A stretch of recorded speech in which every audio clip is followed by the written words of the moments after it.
Welcome to Southend in the 11th century. By now, things were changing in England, and even in Little Southend.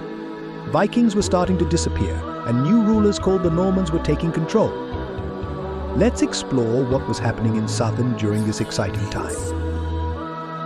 First, let's meet King Æthelred the Unready. His nickname didn't mean he was always late, it meant he didn't always get the best advice. Poor Æthelred had to deal with lots of Viking trouble.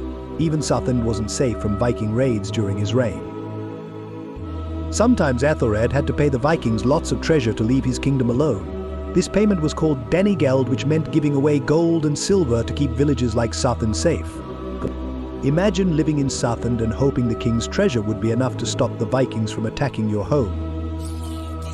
But the big change came in 1066 when William the Conqueror led the Norman conquest of England. The Normans were tough warriors from Normandy, in France, and they changed the way people lived in Southend and all across the country. In Southend, people would have seen new stone buildings being built by the Normans. Their castles and churches looked very different from the wooden homes and churches people were used to. It was the start of a whole new way of life.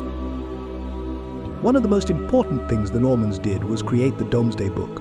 This huge survey listed everything about the villages, including Southend. It told the king how much land people had, how many animals they owned, and even what they were growing. For a small fishing village like Southend, being included in such a big project was a big deal. And while all this was happening, people loved telling stories of brave knights.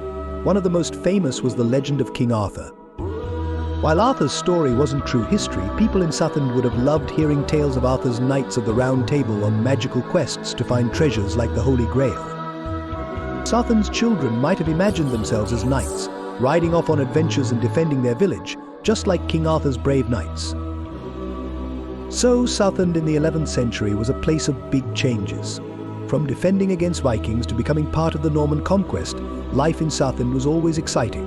The Normans left a huge mark on the area, and their influence can still be seen today.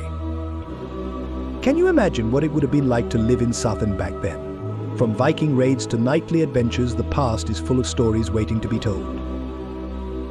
Thanks for watching, adventurers. Keep exploring Southend, and who knows, you might discover something amazing about the past.